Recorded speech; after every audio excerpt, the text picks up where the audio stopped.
Apa yang diajarkan orang kaya pada anaknya? Kebanyakan orang tua kita mengatakan, belajarlah yang giat, raih nilai yang baik, nanti kamu akan mendapat pekerjaan berupah tinggi dengan tunjangan dan bonus yang besar. Apakah pernyataan itu tepat? Kenyataannya, banyak waktu yang kita habiskan untuk mempelajari hal-hal yang tidak kita butuhkan di kehidupan nyata. Sebagian besar ilmu yang diajarkan adalah untuk keperluan profesional, membentuk kita menjadi seorang pekerja yang baik. Banyak lembaga pendidikan tidak mengajarkan kita cara mengelola kekayaan yang kita peroleh. Padahal pengetahuan tentang pengelolaan keuangan adalah pengetahuan yang kita gunakan seumur hidup. Kebanyakan dari kita tidak diajarkan untuk bisa melek secara finansial. Robert T. Kiyosaki memiliki dua ayah kandung dan ayah angkat. Ayahnya yang pertama mengalami masalah-masalah keuangan di akhir hidupnya. Ayah yang lain merupakan salah satu orang terkaya di Hawaii dan meninggalkan banyak warisan. Kedua ayahnya merupakan orang yang karismatis, berpengaruh, dan sama-sama mengetahui akan pentingnya pendidikan. Namun mereka mengajarkan hal yang berbeda. Ayahnya yang miskin mengatakan, cinta akan uang adalah akar dari segala kejahatan.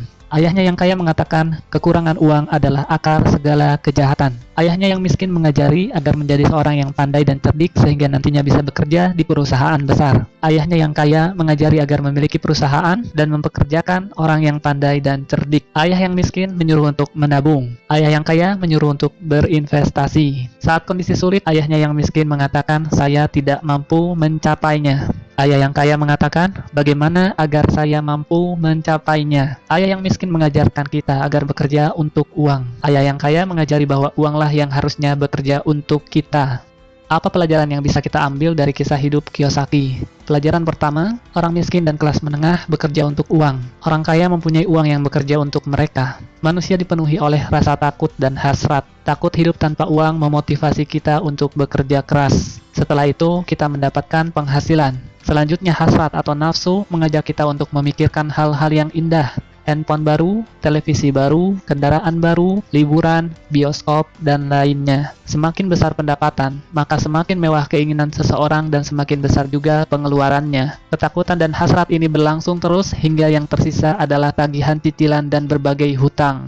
Inilah yang disebut dengan rat race. Pelajaran kedua, keluarlah dari rat race dengan membuat diri Anda melek secara finansial. Misalkan Anda memiliki gaji 10 juta per bulan, namun pengeluaran Anda 9 juta per bulan. Maka yang bisa Anda sisihkan sebenarnya hanya 1 juta per bulan. Jika Anda seorang pekerja, maka Anda akan banyak sekali membayar pajak. Sebelum memperoleh gaji, Anda membayar pajak. Saat berbelanja, Anda membayar pajak. Saat menabung, Anda membayar pajak. Bahkan sampai Anda meninggal pun, maka Anda tetap harus membayar hutang pajak Anda. Yang akan menjadi masalah nantinya adalah bukan seberapa banyak uang yang bisa diperoleh, namun seberapa banyak yang bisa disisihkan. Bagaimana agar Anda bisa melek secara finansial? Pertama, Anda harus mengetahui perbedaan antara aset dan liabilitas. Secara sederhana, aset adalah segala sesuatu yang menghasilkan uang ke dompet Anda, seperti saham atau reksadana, apartemen yang disewakan, real estate, kekayaan intelektual seperti buku, metode pendidikan, dan bisnis yang tidak membutuhkan kehadiran Anda secara fisik. Anda bisa menggaji seorang manajer untuk mengurusnya.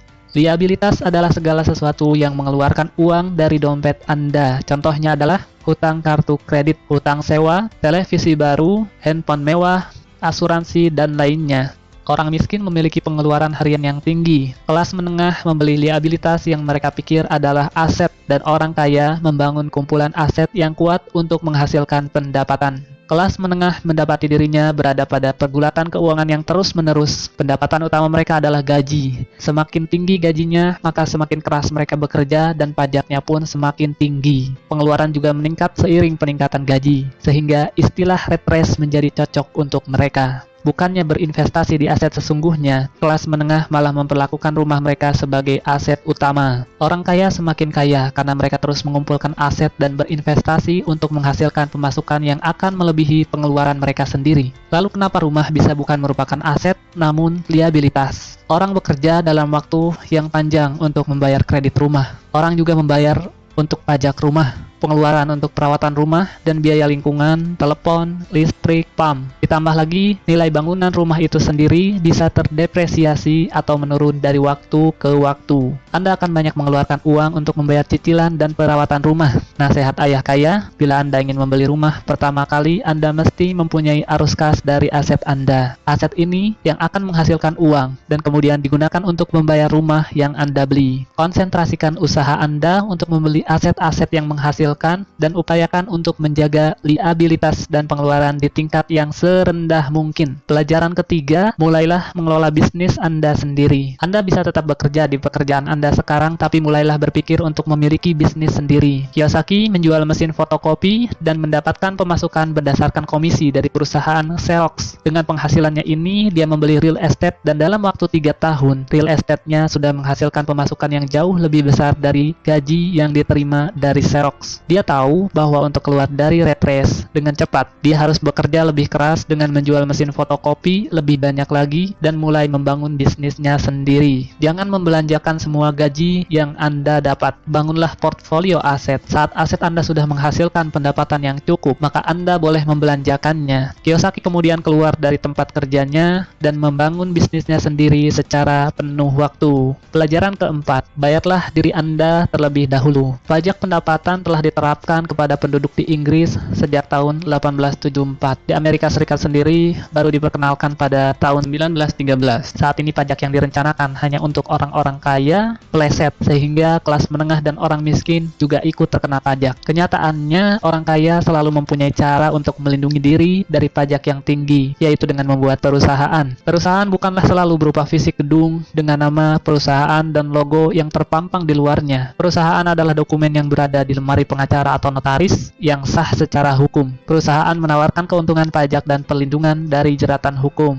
Ini adalah cara yang sah untuk melindungi kekayaan Anda. Orang kaya telah menggunakan cara ini dari generasi ke generasi. Pelajarilah lebih lanjut dan temukan aturan-aturan pajak yang membawa keuntungan terbaik untuk Anda. Ayah kaya berkata, bayarlah diri Anda terlebih dahulu. Ini akan memaksa Anda untuk membuat sumber pemasukan lain untuk menutup pengeluaran Anda. Aturan sederhana ini bekerja seperti ini. Orang yang bekerja untuk perusahaan akan pertama-tama membayar pajak, lalu mendapatkan pemasukan, kemudian baru berbelanja. Sedangkan pemilik perusahaan akan terlebih dahulu memperoleh pemasukan, kemudian berbelanja, lalu membayar pajak. Para pekerja dipajaki terlebih dahulu, kemudian menggunakan apa yang tersisa. Sedangkan pemilik perusahaan menggunakan terlebih dahulu pendapatan dan membayar pajak berdasarkan apa yang tersisa. Lalu, apa yang penting dipelajari agar Anda melek finansial? Ada 4 ilmu utama yang penting untuk dipelajari. Yang pertama, akuntansi. Akuntansi membuat kita bisa membaca laporan keuangan. Pada saat meninjau suatu bisnis atau aset, Anda perlu secara cepat melihat catatan keuangan perusahaan yang sedang Anda tinjau. Banyak orang yang tidak tahu bagaimana menyeimbangkan neraca keuangan. Yang kedua adalah investasi. Keterampilan ini akan terasa dengan pengalaman. Bicaralah dengan para investor dan selidiki bagaimana cara mereka berinvestasi. Yang ketiga adalah perilaku pasar. Ketahuilah aturan penawaran dan permintaan. Tidak ada pemilik bisnis yang dapat melakukan bisnisnya tanpa memahami prinsip dasar dari pasar. Lihatlah berbagai kesempatan atau peluang bisnis. Lihat apa yang dijual dan siapa yang akan membelinya. Yang keempat adalah hukum. Kiyosaki merekomendasikan untuk melakukan segala yang berkaitan dengan pengembangan bisnis Anda dalam koridor bisnis yang legal. Ketahuilah hukum-hukum perusahaan, aturan lokal, dan aturan akuntansi yang berlaku. Pelajaran kelima, belajarlah untuk menjadi investor profesional. Ayah kaya menjelaskan bahwa ada 2 jenis investor. Yang pertama adalah pembeli paket investasi. Ini adalah investor yang menelepon retail outlet, perusahaan real estate, stockbroker, atau perencana keuangan dan menaruh uang Anda dalam portfolio investasi yang sudah ada. Cara ini merupakan cara tercepat dan praktis. Yang kedua adalah investor profesional. Rancang sendiri investasi Anda, lakukanlah penawaran aset-aset Anda, dan cari berbagai kemungkinan dari kesempatan yang ada. Ayah kaya sangat menganjurkan jenis investor ini. Anda perlu membangun 3 keterampilan dasar untuk menjadi menjadi investor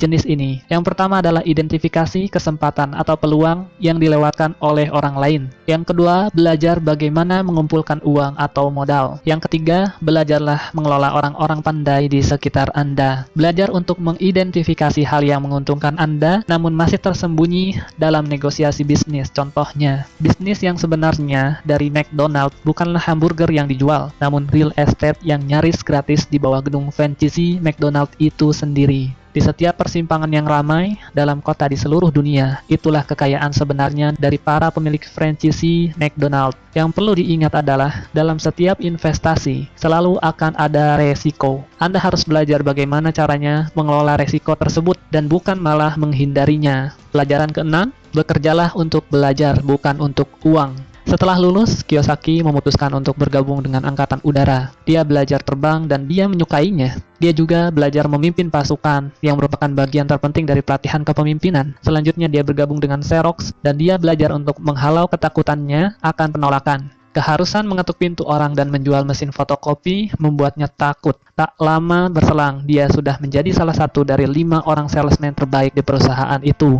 Beberapa tahun kemudian, dia adalah yang nomor 1.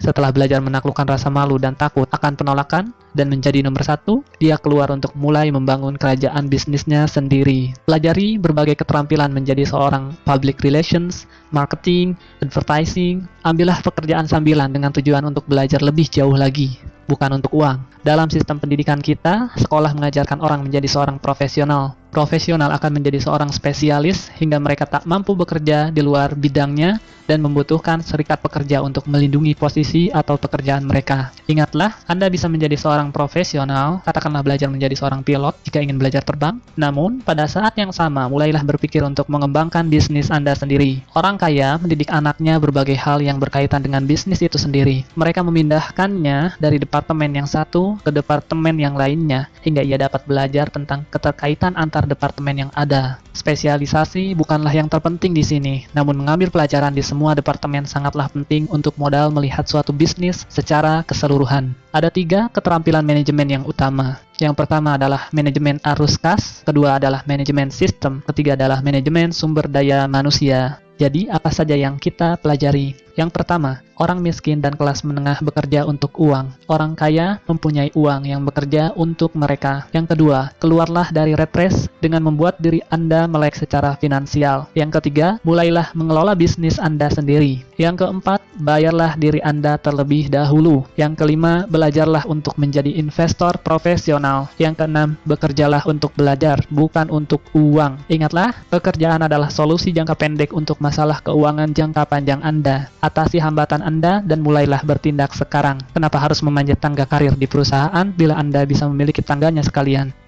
Diringkas dari buku Rich Dad Poor Dad, Robert T. Kiyosaki.